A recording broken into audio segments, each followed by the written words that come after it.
when you're strange. Faces come out of the rain when you're strange. No one remembers your name.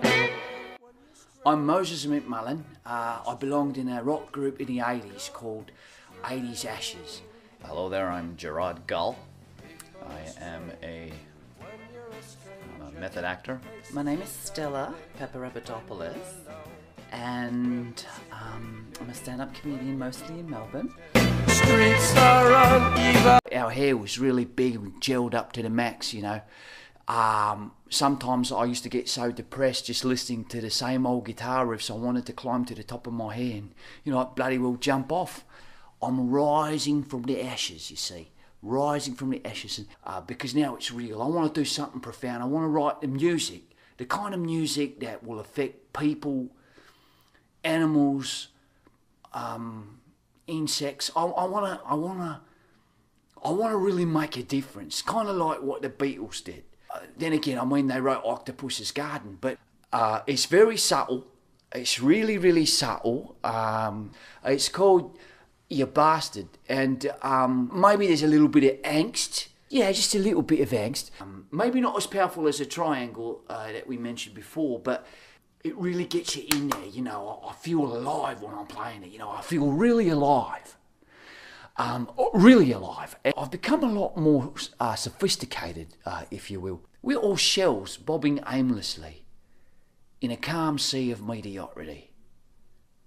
Oh, excuse me. Can we? Oh, bloody hell. Can we do that again? I'll tell you what, mate. Stay away from those fucking soy burgers. Bloody hell. Shall we go again? When you're strange, faces come out of the rain. I do have a slight reputation of people thinking that I'm difficult, but I'm very serious about my craft. I did a film in Hong Kong, and this film was an action film, but I played a transvestite. I took it very seriously. I had my stockings and my suspender belt, a bra, and stilettos. They were really, really big. I mean, they were very tall, they're very high. And I have a fear of heights, so very important for my character to know exactly what it feels like to be a semi-fag. I didn't have my contacts, unfortunately. I lost them on the plane in my drink. I mean, I'm pretty fast. I mean,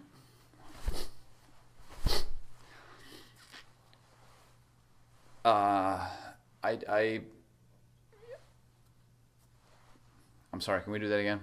If you really want to be taken seriously, I think that you have to either play a homosexual, you have to make yourself as ugly as possible. I auditioned for the role of monster because I can play a woman just as well as the next guy. Of course, I didn't get it. It went to Charlize Theron, and I think it's because, you know, she was a lot more attractive than me. And I will be playing a married man who is obese, and I've just started my diet on that right now. And basically what happens to him is he realizes that he needs to come to grips with his homosexuality, and as he's going through all this, he's in a car accident and his face is disfigured in a fiery crash. There is a role that's coming up where it's only a small part, but I'm in prison. So I committed a crime, just a small crime, which would land me in prison. When you're strange, faces come out of the rain. My parents, because I'm Greek, you know, they think that I should be settling down and having children, and they're so worried. I mean, my dad keeps saying that, yeah, you know, your eggs are going to be hard-boiled by the time you have any children, because they want grandchildren really bad.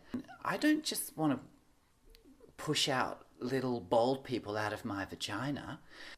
I'd really like to get a nose job. As they say, oh, this place has got character, and it's just another word for ugly, you know.